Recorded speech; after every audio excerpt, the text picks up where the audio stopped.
جی حافظ آباد کے نواحی علاقہ کوٹ نکا کے قریب جھنگ برانچ نہر میں مسافر رکشہ گرنے سے 2 افراد جاں بحق اور متعدد زخمی ہو گئے۔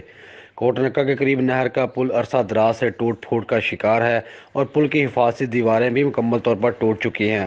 مجھیانی گاؤں کے 2 رہائشی مبشر حسین ولد مہندی خاں اور محمد نواز ولد احمد جو کہ رکشہ پر بیٹھ کر گھر جا رہے تھے، پل پر حفاظتی دیوار نہ ہونے کی وجہ سے رکشہ نہر میں گر گیا، جس سے 3 افراد نہر میں جا گرے، جبکہ باقی لوگوں نے چھلانگیں لگا کر اپنی جانیں بچائیں۔